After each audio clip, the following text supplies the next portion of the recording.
It began with an Instagram post, unassuming at first glance, yet carrying a weight that would ripple across the music world within moments. On June 4th, Jessie J, the dynamic British vocalist known for her thunderous vocals and fearless lyrics, sat in front of a camera not to perform, but to share something far more intimate. Her face was bare, her tone honest, her message hauntingly direct. She had been diagnosed with breast cancer in its early stages. There were no filters, no lighting setups, no polished delivery, just the raw vulnerability of a woman confronting a life-altering reality. This wasn't a publicity stunt or strategic confession. It was a human moment, stripped of celebrity, delivered from the quiet of her own home. Known for chart-topping hits like Domino and Bang Bang, Jessie has long embodied power and confidence on stage. But in this quiet confession, she offered a different kind of strength. One rooted in truth, fragility, and courage. She spoke of the lump she found during a routine check, how denial crept in before intuition won out, and how medical testing led to the diagnosis that changed everything. Her voice never cracked, but the weight of her words did, touching millions across social platforms within hours. In that one video, she dismantled the walls between artist and audience, turning followers into allies, fans into a support system. The music industry paused in collective shock, as tributes, prayers, and affirmations of solidarity poured in, not just from fans, but from fellow artists and survivors alike. Jessie's message wasn't only about her own journey, but a wake-up call for early detection and bodily awareness, delivered with the same authenticity that made her a global sensation. It was a reminder that cancer does not discriminate, that even those who shine on world stages can face the darkest of diagnoses behind the scenes. As the world listened, it became evident that Jessie J wasn't seeking pity. She was offering perspective. This was the beginning of a new fight, not behind studio doors or beneath stage lights, but in hospitals and moments of quiet strength. Not in melody, but in survival. Almost overnight, the world's reaction shifted from shock to collective determination. But beneath the surface of Jessie J's calm announcement was a whirlwind of emotion, decision-making, and the quiet chaos that follows a life-altering diagnosis. In the days after her video, Jessie faced the harsh transition from global pop star to cancer patient. A shift that would strip away her carefully curated public image and force her to confront the physical and emotional reality of breast cancer head-on. While fans and media outlets praised her bravery, what they didn't see was the silent storm behind closed doors. The medical briefings packed with jargon, the rapid coordination of treatment schedules, the tearful conversations with family and close friends, and the haunting question echoing through her thoughts. Will I survive this? Though she had caught the disease early, the diagnosis was still a blow, especially for someone whose career relies so deeply on physical presence and vocal strength. She knew the treatments, whether surgery, radiation, or chemotherapy, could not only alter her appearance, but potentially jeopardize the very voice that defined her artistry.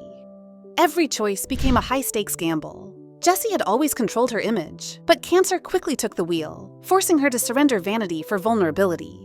Behind each upbeat social media update were sleepless nights, nausea, anxiety, and moments of crippling self-doubt. At times, she questioned whether she could continue sharing publicly, or if doing so made her feel even more exposed. Yet, every time she considered retreating, messages from fans, some survivors themselves, urged her forward. Strangers who had been inspired by her lyrics were now inspiring her with their resilience. In between blood tests and scans, Jessie tried to maintain normalcy. Writing music in her journal, taking walks when she could, finding fragments of routine in a life that now revolved around appointments and energy conservation. The once glamorous rituals of celebrity life, photo shoots, styling sessions, interviews, were replaced by wigs, headscarves, and moments of mirror staring as clumps of hair began to fall. Still, she refused to be defined by the illness. She insisted on documenting not just the pretty parts, but the pain too. Filming updates with unfiltered candor, sometimes crying, sometimes laughing at the absurdity of it all. Critics accused her of oversharing, but Jessie pushed back, declaring that silence breeds shame, and she would not be shamed for getting sick. The conflict was not just medical, but existential. Could she be strong and scared at the same time? Could she allow herself to be vulnerable without letting cancer eclipse her identity? Her answer, time and again, was yes. But even as she fought to hold on to her creative self, there were days where inspiration felt miles away, replaced by exhaustion so deep it felt immovable. Through it all, Jessie clung to her music, not performing it, but living it. Lyrics she once sang now served as affirmations. Every verse about survival, healing, or empowerment became a mantra she needed more than anyone else. And even though the world still saw her as a symbol of courage, Jessie was in the middle of her greatest internal battle, fighting to stay whole while a part of her was being broken down and rebuilt from the inside out. Then, just as the weight of the diagnosis threatened to crush her spirit, Jessie J found herself standing in a place she hadn't expected, on the edge of a deeper purpose. The turning point came not in a hospital or during a performance, but in the middle of an ordinary morning, when she looked in the mirror, balding, pale, and physically weak, and suddenly saw someone powerful staring back. Not the glamorized pop icon in sequins and heels, but a woman with eyes full of fight. It was in that quiet moment that Jessie realized she hadn't lost herself. She had uncovered a part of her that fame had long buried. And with that clarity came a shift in her fight. She started asking different questions, not just, how will I survive, but what will I do with this pain? While her treatment continued, grueling and unpredictable, Jessie began writing music again, but this time from a rawer place. She penned verses in waiting rooms and recorded demos from her couch, her voice sometimes fragile but always fearless. These weren't songs designed to top charts. They were sonic journal entries, each note soaked in truth. One track, tentatively titled Second Sunrise, became a quiet anthem for her healing journey. And when a snippet leaked online, fans responded with a wave of emotion that reignited her creative fire. More than ever, Jessie understood the power of vulnerability. She started appearing on survivor podcasts, collaborating with cancer support organizations, and even filming parts of her journey in hopes of creating a documentary that could empower others facing similar battles. But the climax of her personal arc came unexpectedly during a surprise appearance at a small charity concert in London. Thin, wrapped in a soft scarf, and clearly fatigued, she took the stage with trembling hands and sang just one song, a stripped-down acoustic version of Who You Are. The crowd, knowing her fight, wept openly as she performed, her voice shaky but determined. It wasn't the Jessie J they were used to, but it was the Jessie J they needed. In that performance, she laid bare every scar, every ounce of pain, every flicker of hope. And when she finished, the silence that followed wasn't awkward. It was reverent.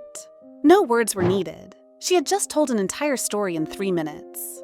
That night, something shifted in the narrative around her illness. Jessie was no longer just a celebrity with cancer. She was an artist redefining what it means to fight, to feel, and to live. Industry insiders, once hesitant about her future, began to whisper about her comeback, not as a return to form, but a leap into something entirely new. Even fashion brands that had distanced themselves were now clamoring to be part of her rebirth, sensing that the woman emerging from this fire was far more influential than the polished star who entered it. But for Jessie, this wasn't about rebranding. It was about becoming. She wasn't chasing relevance, she was embodying truth. And as she stood backstage, surrounded by hugs and tears, she knew something monumental had happened. Not to her career, but to her soul. The climax of her story wasn't about beating cancer. It was about reclaiming her voice, in all its broken, beautiful imperfection. Ultimately, as Jessie J began the long road to recovery, it wasn't the end of the story. It was the beginning of something more honest, more human, and infinitely more powerful.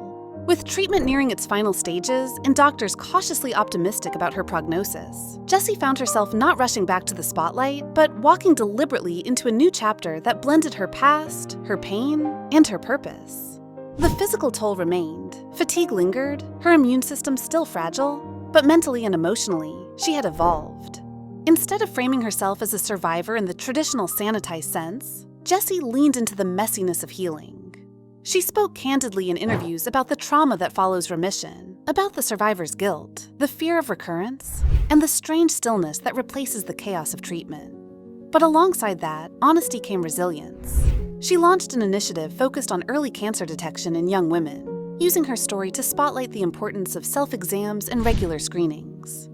She funded mobile clinics in underserved areas, partnered with mental health professionals to offer post-diagnosis support, and made it her mission to dismantle the isolation that so often shadows a cancer battle. Her music too shifted. No longer trying to fit the mold of pop perfection, she released an EP titled Unfiltered, a raw and sonically stripped collection of songs born from hospital nights, IV drips, and whispered conversations with loved ones.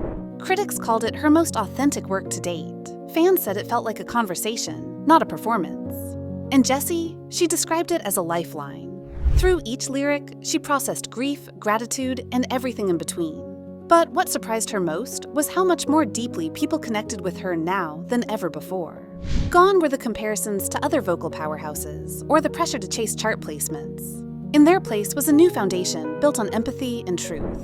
And through it all, she remained present. Not just in music, but in life. She spent more time with her mother, reconnected with childhood friends, and prioritized long walks and deep rest over red carpets and press tours.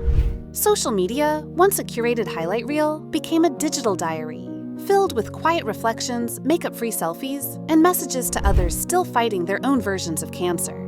Jessie knew that recovery wasn't linear, and that some days would be filled with joy and movement, while others might bring fear and exhaustion. But she also knew she wasn't alone anymore. She had built a community through her transparency, one that spanned continents, languages, and experiences. And while the world saw her as a pop star reborn, Jessie J saw herself simply as a woman who had come back to life. Not through fame, not through applause, but through the choice to face the hardest parts of existence with open hands and an open heart. Her diagnosis had cracked her open, but what grew from that fracture was something rare. A legacy not just of music, but of meaning. And as she looked to the future, unsure, unpromised, but undoubtedly hers, she did so not with fear, but with a fierce and quiet hope that whatever came next, she was ready. Not because she had all the answers, but because she had finally made peace with the unknown.